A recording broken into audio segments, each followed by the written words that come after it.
வாய் திறந்து ஜெபிங்க. எல்லாரும் ஜெபிங்க.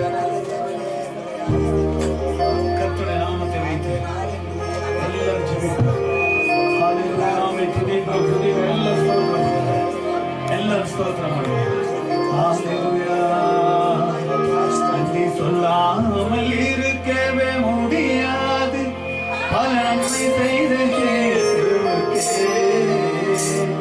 நன்றி நன்றி நன்றி என்று சொல்லி நான் அதோடும் போற்றுவே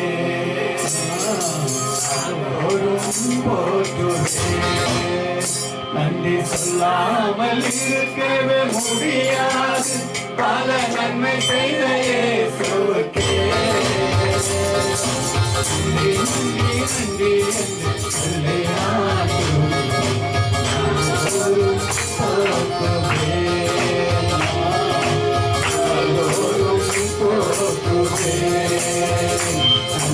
சொல்லாமல் இருக்கவே முடியாது. பல நன்மை செய்த நன்றி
நன்றி நன்றி என்று சொல்லி நான்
Hallelujah. நன்மை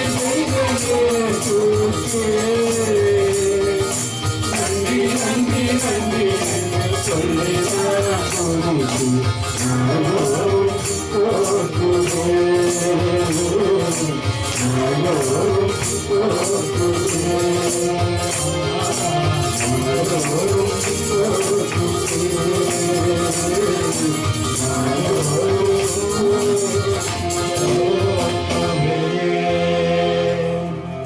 அப்படியே தேவ சமூகத்துல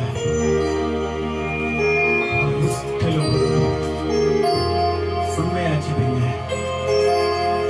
உங்க ஆத்துமாவுக்கு நீங்க தான் பொறுப்பு.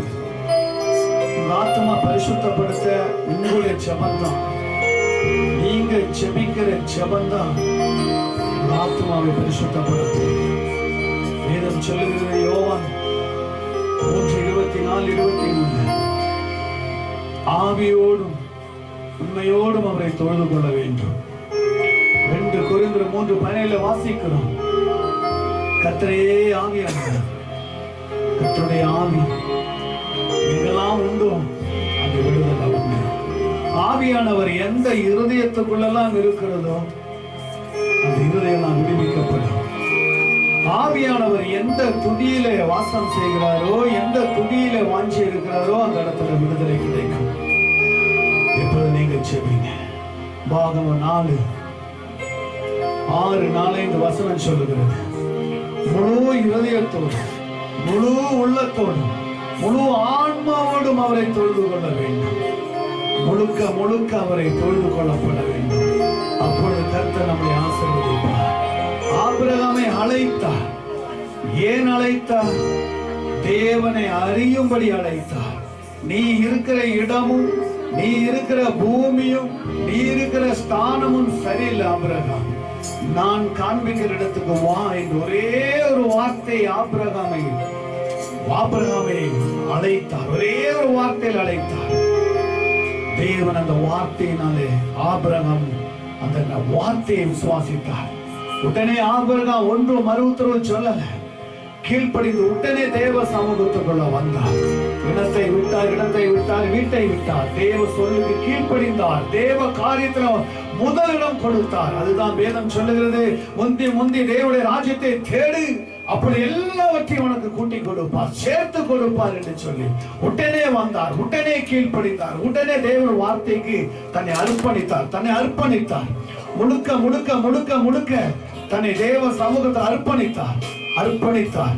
முழுவதும் அர்ப்பணித்ததுனால அவர் சொன்னார் 17:22 ஆதியாகமத்தில், ஆபிரகாம் வானத்தை பார், நட்சத்திரத்தை பார், கீழே பார், மணலை போல உன்னை பெருகப்படுத்துவேன், வானத்தின் நட்சத்திரத்தை போல உன்னை ஆசீர்வதிப்பேன், உன் எல்லைகள் பெரிதாக்கப்படும், நீ விசுவாசத்தின் தந்தை தகப்பனாய் இருப்பாய், உன்னை பெருகப்படுத்த உயர்த்துவேன், தாங்குவேன், ஆசீர்வதிப்பேன் என்று சொன்னார். ஏன் தெரியுமா? ஒரே ஒரு வார்த்தைக்கு அவர் சாக்கு போக்கு சொல்லல. ஒரே ஒரு வார்த்தைக்கு இப்ப வரப்பான்னு சொல்லல. ஒரே ஒரு வார்த்தைக்கு கீழ்ப்படிந்தார். இன்றைக்கும் இந்த நேரத்திலும் இந்த வேளையிலும் அவருடைய வார்த்தைகளை சொல்லும்படி கர்த்தர் நியமித்திருக்கிறார். ஏன் தெரியுமா? ஒரு வார்த்தைக்கு கீழ்ப்படிந்தார். இன்றைக்கும் இந்த பூமியில அந்த ஆபிரகாமுடைய விசுவாசத்தை சொல்லும்படியாக ஆண்டவர் வைத்திருக்கிறார். ஏன்னா விசுவாசத்தினால நீதிமான் பிழைப்பான். விசுவாசித்தவளே பாக்கியவதி. உன் விசுவாசம் உன்னை ஜெயிக்கும். உன் விசுவாசம் உன் ஆசீர்வதிக்கும். விசுவாசம் சாபங்கள் ஓடும். விசுவாசத்துல கட்டுகள் அறுக்கப்படும். விசுவாசத்துல சகலத்தையும் சாதிக்க முடியும். விசுவாசத்துல எல்லாவற்றையும் ஜெயிக்க முடியும். ஜெயித்தவர், ஜெயம் கொடுக்கிற தேவன் அதுதான் சொல்லுகிறார். விசுவாசத்தினாலே நீதிமான் பிழைப்பார். இன்னைக்கு நம்முடைய விசுவாசம் எப்படி இருக்கிறது? நம்முடைய விசுவாசம் யாரை நம்பி இருக்கிறது? நம்முடைய விசுவாசம் மேலோட்டமா இருக்கிறதா? நம்ம விசுவாசம் உறுதிப்பட்டு இருக்கிறதா? நம்ம விசுவாசத்துல தேவன் நிலைத்திருக்கிறாரா? நம்ம விசுவாசம் எங்கு ஜெபம் இருந்தாலும் ஓடி ஓடி தேவ சமூகத்துல வரும் என்ற ஏக்கம் உங்களுக்குள் இருக்கிறதா? உங்களை சிந்தித்து பாருங்கள், உங்களை ஆயத்தப்படுத்தி பாருங்கள். உங்கள் நினைவு எண்ணங்கள் எதிலே ஏக்கத்தில் இருக்கிறது, எதிலே சார்ந்து இருக்கிறது, எதிலே பற்றி கொண்டிருக்கிறீங்க? ஏனென்றால் விசுவாசம் உங்களுக்கும் கர்த்தருக்கும் உரியது மாத்திரம்தான். மனுஷனுக்கு உலகத்துக்கும் சார்ந்தது அல்ல. தேவனுக்கு ஒரு வாழ்க்கை, பூமிக்கு ஒரு வாழ்க்கை அல்ல. ஏசியா வார்த்தை சொல்லுகிறபடினால் 29ஆம் அதிகாரத்துல 13 வசனம் சொல்லுகிறது, உள்ளத்துல ஒரு ஜெபம், வெளியில ஒரு ஜெபம், வெளியில ஒரு பாசம், உள்ளத்துல ஒரு பாசம், வெளியிலே ஒரு பரிசுத்தம், உள்ளத்துல ஒரு பரிசுத்தம். இவைகளை தேவன் அருவருக்கிறார். உலகத்துக்கும் தேவனுக்கும் ஊழியம் செய்ய முடியாது கூடாது என்று தேவன் சொல்லுகிறார். இன்னைக்கு நம்மளை யோசித்து பாருங்க. நம்ம யாருக்காக வாழ்ந்து கொண்டிருக்கிறோம்? எதற்காக வாழ்ந்து கொண்டிருக்கிறோம்? எதையே நாம் இறுக்கி பிடித்துக் கொண்டிருக்கிறோம்? எதையே சார்ந்து கொண்டிருக்கிறோம்? இன்னைக்கு உங்க ஆத்துமாவை திறந்து பாருங்க. நீங்க எந்த பரிசுத்தத்தில் இருக்கிறீங்க? நான் பரலோகத்துக்கு போக தகுதி இருக்கிறதா? நான் பரலோகத்துக்கு போக முடியுமா? என்னுடைய பரிசுத்தம் பரலோகத்தை சார்ந்து இருக்கிறதா? தேவனுடைய ஜெபத்தை கேட்கிறாரா? என் ஜெபங்கள் ஆசீர்வதிக்கப்படுகிறதா? என் ஜெபத்துக்கு பதில் வருகிறதா என்று நான் ஜெபித்துக் கொண்டிருக்கிறேனா? உங்களை யோசித்து பாருங்க. தேவன் சொல்லுகிறார், பரிசுத்தம் இல்லாமல் தேவனை தரிசிக்க முடியாது. ஒருவன் பரிசுத்தத்தை பெற்றுக் கொண்டால் மாத்திரமே தேவனை தரிசிக்க முடியும், தேவனை தேட முடியும், தேவனை கண்டடைய முடியும், தேவனை சார்ந்து கொண்டிருக்க முடியும் என்று வேதம் சொல்லுகிறது. நாம் எந்த அளவுக்கு தேவ சமூகத்தில் சார்ந்து இருக்கிறோமோ, எந்த அளவுக்கு தேவனை பற்றி கொண்டிருக்கிறோமோ, எந்த அளவுக்கு தேவனை என்னுடைய வாழ்க்கை என்று அர்ப்பணிக்கிறீரோ, அப்பொழுதெல்லாம் உங்க வாழ்க்கையில் ஒரு ஆசீர்வாதத்தை காண முடியும், பரிசுத்தத்தை காண முடியும். இந்த ஒரு நாள், இந்த உலகம் ஒரு நாள் நம்மளை ஏமாத்தி விடும். உலகத்தை வாழ்கிற எல்லா காரியத்தும் ஒரு நாள் நம்மளை ஏமாத்தி விடும். நாம் மாம்சத்துல ஓடுகிற ஓட்டம் அது ஒரு நாளைக்கு சாபமாய் மாறும், அது ஒரு நாள் வேதனையாய் மாறும். வேதம் சொல்லுகிறது கொலோசியர் 3:2 கீழானவைகளை நாடாமல் மேலானவைகளை நாடுங்கள். கீழானவைகளை ஒன்றும் உங்களுக்கு இல்லை, கீழானவை எல்லாம் ஒன்றுமே இல்லை. அவையெல்லாம் சார்ந்து வாழாமல் மேலான பரலோகத்தை பார்த்து வாழுங்கள். பரலோகத்தில் உங்களுடைய பெயர் எழுதப்பட வேண்டும், ஜீவ புஸ்தகங்களுடைய பெயர் எழுதப்பட வேண்டும். அங்கு உங்கள் ஆசீர்வாதம் பெருக வேண்டும். உங்களுக்காக உண்டாக்கப்பட்ட ஸ்தானத்துல செலத்துல உங்களுடைய ஜெபமும் உங்க பரிசுத்தமும் முத்தமும் அங்கே சார்ந்திருக்கப்பட வேண்டும். இன்னைக்கு மரித்தால் உன் ஆத்துமா எங்கு போகும்? நிச்சயம் இருக்கிறதா? நான் பரலோகத்துக்கு போவேன், பரிசுத்தமாகப்படுவேன், ராஜா வீட்டுக்கு போவேன் என்று சொல்லி உங்களுக்கு உறுதியாய் சொல்ல முடியுமா? உங்களுக்கு உறுதியாய் சொல்ல முடியுமா?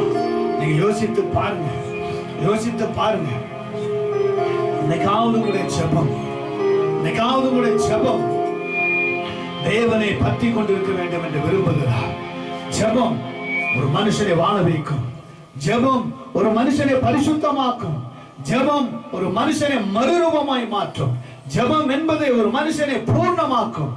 அந்த தேவ சமூகத்துல நம்மை கொடுப்போம், எல்லாரும் கொடுப்போம்.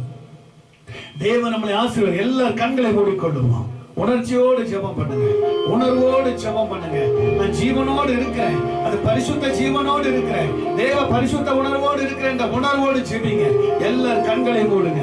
ஹalleluya ஹalleluya ஹalleluya ஹalleluya. எல்லா ஸ்தோத்திரம் பண்ணுங்க. இயேசுவே இயேசுவே இயேசுவே. எல்லாம் ஜெபிங்க ஜெபிங்க ஜெபிங்க. அப்படியே கர்த்தருடைய சமூகத்துல ஒப்பு கொடுங்க. எதை குறித்து கவலைப்படாத. எல்லாவற்றையும் கர்த்தருடைய சமூகத்தில் ஒப்பு கொடுத்து ஹalleluya ஹalleluya ஹalleluya ஹalleluya ஹalleluya ஹalleluya ஹalleluya ஹalleluya. எல்லா நாவுகளும் ஜெபிக்கட்டும், எல்லா நாவுகளும் ஜெபிக்கட்டும். எல்லா பலவீனம் மாறட்டும், எல்லா சோர்வுகள் மாறட்டும், தூக்கத்தின் ஆவிகள் வெளியேறட்டும், வேண்டாம் சிந்தனைகள் வெளியேறட்டும். இயேசுவே வாரு. நன்றி ராஜா, நன்றி ராஜா, நன்றி ராஜா. ஒவ்வொரு பிள்ளைகளுக்கும் ஒரு விசேஷமான மகிமை இறங்குவதாக. நன்றி ராஜா, எங்கள் நல்ல தகப்பனே, அம்மை நன்றியோடு துதிக்கிறப்பா. ஜெபம் வேண்டுமே, ஜெபம் வேண்டுமே, ஜெபமில்லா வாழ்வு சவமாகுமே, ஜெபமில்லா வாழ்வு சவமாகுமே. கரங்களை தட்டி ஜெபம் வேண்டுமே, ஜெபம் வேண்டுமே, ஜெபமில்லா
அக்கினி அக்கினி, பரலோக மகிமை, பரலோக மகிமை, பரலோக மகிமை. நிரப்புங்க, நிரப்புங்க, நிரப்புங்க, நிரப்புங்க. நிரப்புங்க, நிரப்புங்க. ஹalleluya. உம்மை ஸ்தோத்திரிக்கிறோம். உள் ரூம்ல ஒரு அல்லேலூயா சொல்லுங்க. ஹalleluya. ஃப்ரண்ட் ரூம்ல ஒரு அல்லேலூயா சொல்லுங்க. ஹalleluya. ஒரே ஒரு பாட்டு கூட பாடிட்டு முடிச்சிடுவோம். ஹalleluya. கை தூக்கி சொல்லுங்களே. ஹalleluya. சந்தோஷம் இல்லாதவங்க அல்லேலூயா சொல்லுங்க. சந்தோஷமா இருக்கறவங்க ஹalleluya. சிரிச்சிட்டே சொல்லுங்களே. ஹalleluya. சிரிப்பை கொண்டு வந்திருக்கீங்களா? சிரிப்பை கொண்டு வந்திருக்கீங்களா? என்னம்மா அந்த அம்மா எப்படி சிரிக்கிறாங்க பாத்து அவ்வளவு மகிழ்ச்சி. கர்த்தர்களை சிரிச்சிட்டே பாடணும், சிரிச்சிட்டே ஜெபிக்கணும், அவ்வளவு சந்தோஷம். அவர் அழகுள்ளவர். அவருடைய அழகை நம்ம கொடுத்து என்ன பண்றாரு? நம்மளையும் அழகுபடுத்துகிறது. ஹalleluya. சிரித்த முகத்தோடு இருக்கணும், முக மலர்ச்சியோடு இருக்கணும். ஹalleluya. எப்ப பார்த்தாலும் அவரை தான் நம்பணும். நம்மள நம்ப கூடாது, நம்ம சரீரத்தை நம்ப கூடாது, நம்முடைய வியாதியை நம்ப கூடாது, நம்முடைய எண்ணத்தை நம்ப கூடாது, நம்முடைய நினைவுகளை நம்ப கூடாது, நம்மளே நம்ப கூடாது. அவரை மட்டும் தான் நம்பணும். படைச்சவர் அவர், உருவாக்குனவர், எல்லாமே அவருடையது. சரீரத்துல என்ன வந்தாலும் அவருக்கு தெரியாம வராது. குணப்படுத்தவும் முடியும், சரிப்படுத்தவும் முடியும், எடுக்கவும் முடியும், இடிக்கவும் முடியும், பிடிக்கவும் முடியும். எல்லா அதிகாரம் அவருடைய கையில தான் இருக்கு. ஹalleluya. ராஜாதி ராஜனே மேகத்தின் மீது வந்திடுவார், அவரோடு நானும் சென்றிடுவேன். அநாதை காட்சி எல்லாம் கண்டு அங்கே வந்திடுவேன், அநாதை தானே வந்திடுவார். அநாதை காட்சி எல்லாம் கண்டு அங்கே வந்திடுவேன், நானே வீதியில் வருவேன். என் நல்லவரே, ஓ என் உயர்ந்தவரே, ஓ என் நல்லவரே, ஓ என் வல்லவரே, அந்த விண்வெளி தேசத்தை கண்டு மகிழ்வேன். ராஜாதி ராஜனேசும் மேகத்தின் மீது வருவார், அவரோடு நானும் சென்றிடுவேன். அநாதை காட்சி எல்லாம் கண்டு அங்கே வந்திடுவோம், பொன்னான வீதியில் வருவோம். ராஜாதி ராஜனேசும் மேகத்தின் மீது வந்திடுவார், அவரோடு நானும் சென்றிடுவேன்.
ஆண்டவராகிய இயேசுவுடன் ஒருமூடி கூடி மகிழ போகிறோம். அப்படிப்பட்டவர்களோடு கூட ஆடி ஆடி மகிழ போகிறோம்.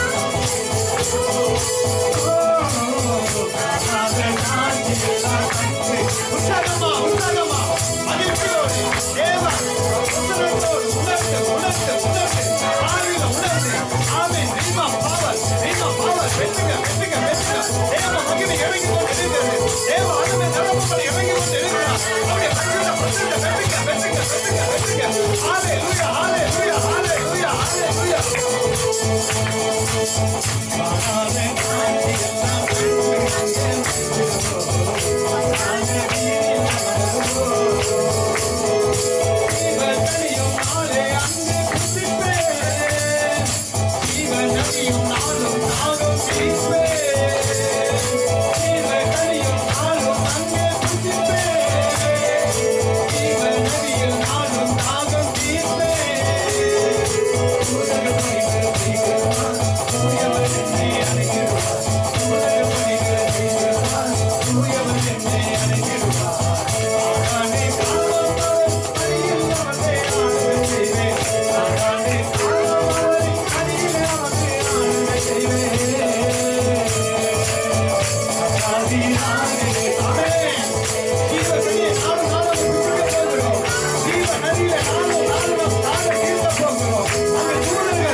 எல்லாரும்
Hallelujah.